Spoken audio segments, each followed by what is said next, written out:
now. Welcome to Inspirational Journeys, everyone. My name is Ann Harrison Barnes. And today I have the pleasure of speaking with Janine Wills, author of Cassandra and the Cowboy. Welcome, Janine. Hi, Ann. How are you? Thank you so much for having me today on this interview. I appreciate the opportunity to let folks know about Cassandra and the Cowboy and my writing experiences. Right. Okay, so tell us a little bit about yourself. Well, I'm 61 years old, so I want your viewers first off to realize you're never too old to have a published book. Cassandra and the Cowboy is my first offering into the literary world. I started about 20 years ago, and so hang in there and keep at it, keep working, because I'm the poster girl for never giving up on your dreams. I live in Rock Hill, South Carolina. My husband is a former pastor and Air Force retiree, and we have 3 children and 7 grandchildren, and writing is my passion, and that's why I'm here talking to you today. Right, and you're like me. I love to write. And so what inspired you to become a writer? I would say from the very beginning, my mother, because she always instilled upon me a desire to read. She worked at the Air Force Base where she had access to the library, and she would always get me books to read. And the interesting thing about this is I loved horses. I still love horses, but at that point, as a young girl, you just adore horses. And she would get me books about horses, and I would always read those. And she realized I would not read anything except about horses, so she would get me other books to read. And she said, you could not have your horse books until you read these other books. So she introduced me into a variety of genres that I wouldn't have experienced otherwise. So I always enjoyed reading. My father, he would read literature to me, different kinds of genres that he was interested in. He was a very intelligent man. When I got to high school, I had a teacher, a literature and English teacher named Mr. Kenworthy, and he was a wonderful man who instilled upon me the love of literature and the written word. And that's sort of how all this began. But I didn't really pursue this until, I believe, in the 1990s. I listened to a set of motivational tapes, and it encouraged me to follow my dreams, and that was writing. And I went to college, learned how to use a computer, which I'm still not real proficient at, took a creative writing course, and as I say, the rest is history. Here I am. Yeah, that was there an aha moment for you? I don't know if there was. In fact, honestly, right now I'm still looking for that aha moment. I have a book out now with 2 more to go, and I still feel like an imposter. I'm like, I can't believe people are actually reading my book and enjoying it. It's sort of amazing to me. I think maybe one day I'll wake up and say, oh, aha, I am an author now. Yeah, I think we all go through that as writers. I think we all have that. Do people really like my work? Do people really like what I'm doing? And when we go through that, it's just it's amazing, because you finally realize you're a full-fledged author. Oh, excuse me, a full-fledged author, and it's like, wow, you're kind of blown away. So, I'm curious, did you read The Horse Whisperer? And now I've seen the movie. Robert Redford was in it, but I've never read the book. I think I might have started it, but I never read it. Oh, that's a good book. So did you have to do a lot of research for this book? I would say my research in all of my books, I have an idea of what I'm going to write, but I start out writing, and anytime I come to a place where I don't have the knowledge of the subject yet, I put like XXX or Mr. P or Mrs. Z, XYZ, and then I go back later and do the researching. I wanted to show your viewing audience these great books that I have. They are the Time Life, the Old West books. I don't know if they can see that or not, but there are about 26 to the set, and they have all to do with the era that I'm in, probably the 1800s, late 1800s, and it's all about the West, and I love them. And you could take these books and write oodles and oodles of different inspirational books is what I write about the Old West. And so I've used those for my research. But generally I have an idea of where I'm going, and then, like I say, I have an empty spot in my manuscript, and I come back later and fill it in and do the research. You just answered the question I was going to ask, because I was wondering if you did your research beforehand or as you go. And it's good if you do it as you go, because, make a note and then go back and fill in the blanks as you're revising, because sometimes if you do the research while you're writing, it'll throw your whole creative zone. It'll throw you out of your zone. And that have you noticed that? Exactly, but there are sometimes too, Anne, where I will find out that, oh, they really couldn't have crossed that river because I didn't look for it yet. In fact, I probably shouldn't admit this, but at the time when my characters in one of my books go to Abilene to catch a train, which they pretty much have to do because of where their ranch is located, Abilene didn't have the train yet. So whoops for that. But I think it helps to some extent to have a little bit of both. But for myself personally, I have an idea where I'm going, and I do most of the research later on. Yeah, and you can fictionalize things too. I mean, as long as you make it realistic, you can fictionalize things. Because I do that in my own writing. So, I was going to ask, so your love of horses, your love of horses, is that what inspired you to write an old Western romance series? I think the Midwest is, of course, since I do write inspirational romances, has that romantic connotation that we all think about, even though if you stopped and think about it, a lot of places didn't have running waters or indoor plumbing. They didn't take baths once or twice a day like we do now. So probably the romance was a little bit fabricated in the books that I write.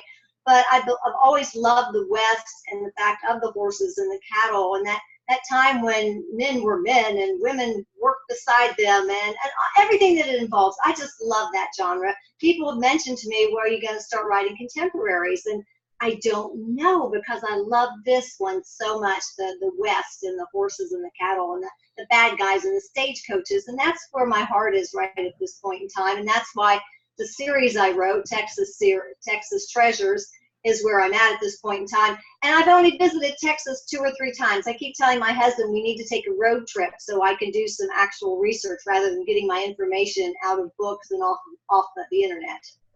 Hey, you can do, I think you can do Google Earth too to kind of look over some things if you're not sure, if you can't get out there. That's what I've read anyway. I don't know if you've ever looked into doing that, but tell me what inspired some of your characters, like Cassandra.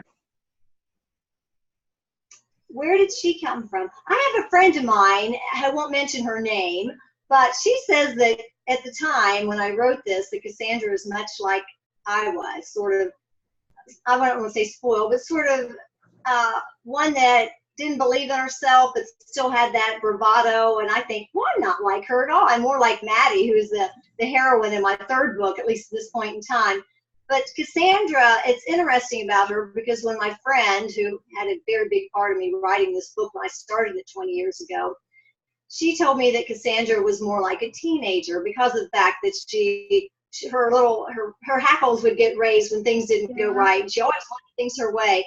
But the thing with her is when I've tried to go back and fix her and to make her more mature, she always still comes back to this thing of personality that she has.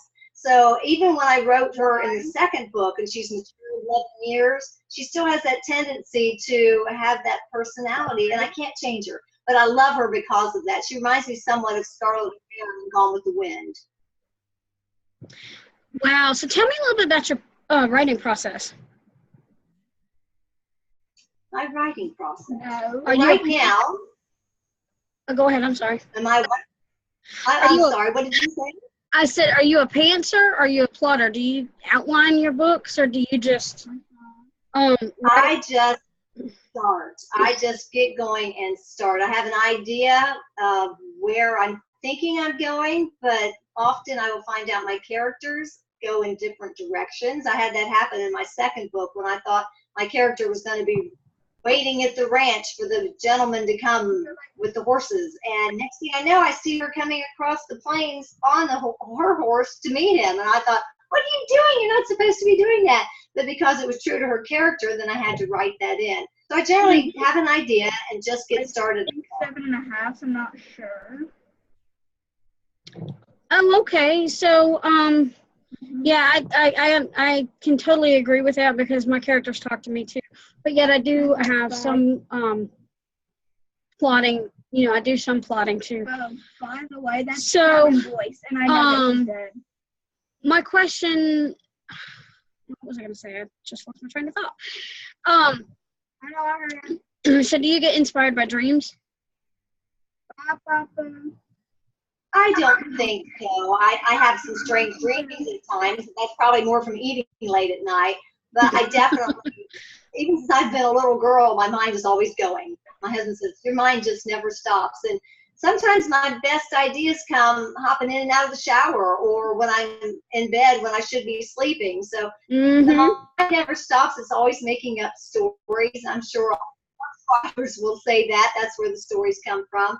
And of course, things that happen in my life. I know that the third book in this series, Maddie and the Texas Ranger, is going to be based quite a bit on my grandchildren. There are going to be some little kids that I know my readers are going to love. So the mind never stops. I think you know that as a writer, that's always continually in the process.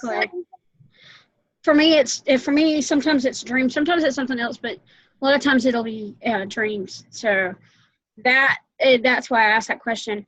So now, before we go, because I don't want to give away any spoilers, but you guys, you have to get this book.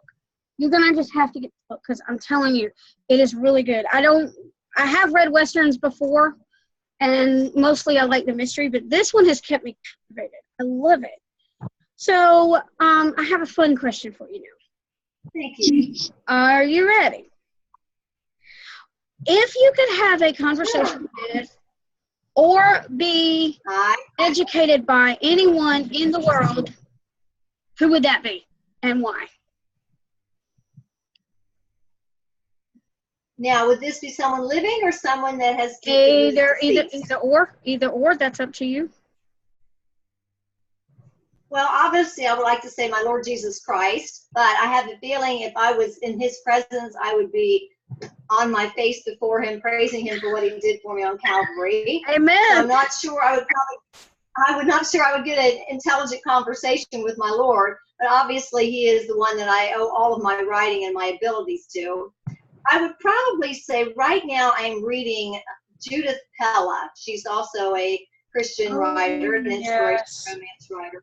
And I absolutely adore her books. I started with the Russian series, which is so far over my head as far as the amount of research and the authenticity she puts into her books, and just how you can read it and you feel that you're there and you feel you're touching things and smelling things. And I would love to be able to talk with her, to learn from her. Of course, there's obviously many others. There's Tracy Peterson, of course, and Jeanette Oakes and many others. But right now I'm reading Judith Pella and totally, and I would love to be able to learn. I know that it's obviously her voice and the way that she writes, but I would love to be able to learn more about her process and how she writes. And you know something, I'm going to be honest with you. Jeanette Oak is one of my favorites. And talking about Judith Pilla, she has written the Stonewick series. One of them was Shadows over Stonewick. She wrote that with Michael Phillips years and years ago. And I loved that series. Yeah. The same way with the Russian series. He wrote some of those. Maybe the first 3 or 4 with her, and then she finished them out. Right now I'm reading that are, I don't know the name of it, but it's Stoner Crossing, that one where they're out there and the woman was, I don't say kidnapped, but she ended up with the Indians, and she had an Indian child and she was accused of murder, and just the whole kit and caboodle. So exciting. And I didn't realize there was a 3rd book, so yesterday I had to go right out and order it because I thought I want to find out what happens in the end. Yeah, and I want to ask you about writing tips, but I know you have a newsletter packed full of writing websites.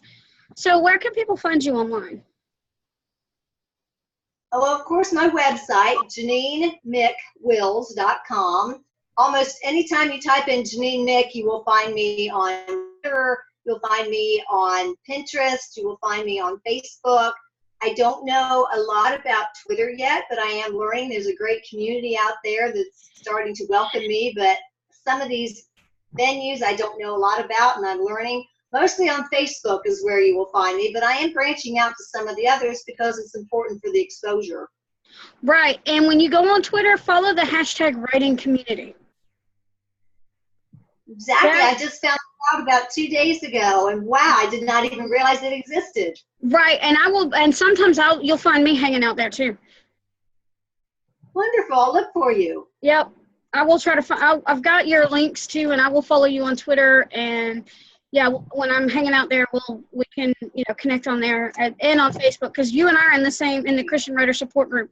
And if there are any writers Christian authors out there who are looking for a writing group to join, y'all need to come and join the Christian Writer Support Group on Facebook. I invited a couple of my friends on. I agree. Because, because that's one of the best people. And I've met you, I've met Christy. Another lady I interviewed late last month, she's in there. So I'm telling you, you've got a great group of writers in that group. So I agree. Now, what is your favorite Bible verse? Well, I will tell you the verse that I'm not only using for my own personal efforts, but also the one that I'm trying to present to others.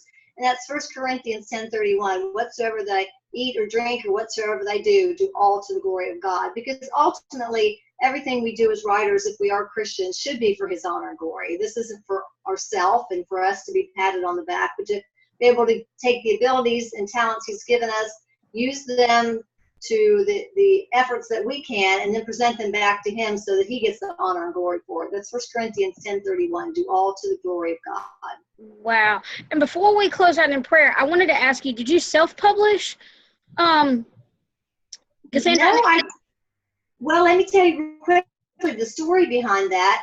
As I had mentioned earlier, Cassandra and the Cowboy, I started it 20 years ago and worked on it off and on as I raised my children, followed my husband in the military and also in the ministry. And I would try to send it out. And I even had an agent at one time. She was green. I was green. We didn't know what we were doing. It didn't go far. And it's a good thing at that time it didn't. But last fall, my husband and I were praying and saying, okay, if Cassandra and the Cowboy, which wasn't even called that at that time, it was answered prayer. If it doesn't get published, we are going to self-publish. Just because my husband wanted me to be able to look on my bookshelf and say, look, there's my book.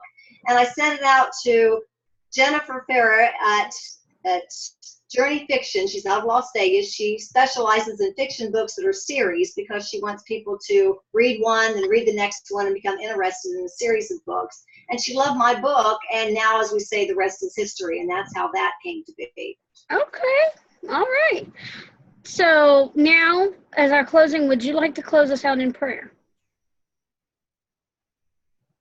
I sure would. Thank you, Ann. Dear Heavenly Father, I thank you for this opportunity to speak with Ann. Thank you for her graciousness in having me on as an interview today. And I will trust you that this interview goes forth and does what you would have to do for your honor and glory. That if you choose to have my writing, Ann's writing, any of the other folks that we do know and appreciate now in our Christian circles, that their writing will honor and glorify you and become what you would have it to be. I pray that you will be with this interview, Lord, have your will and way in it, and thank you again for Ann's willingness to have me on today. And again, honor and glory go to you. Amen. In Jesus' name, amen. Thank you so much for being on the show. Guys, we challenge you today to go out there and read to get inspired. Write something inspiring and share it with the world, for when you've touched one life, you've touched 1,000. Thanks for joining us on Inspirational Journeys, and have a blessed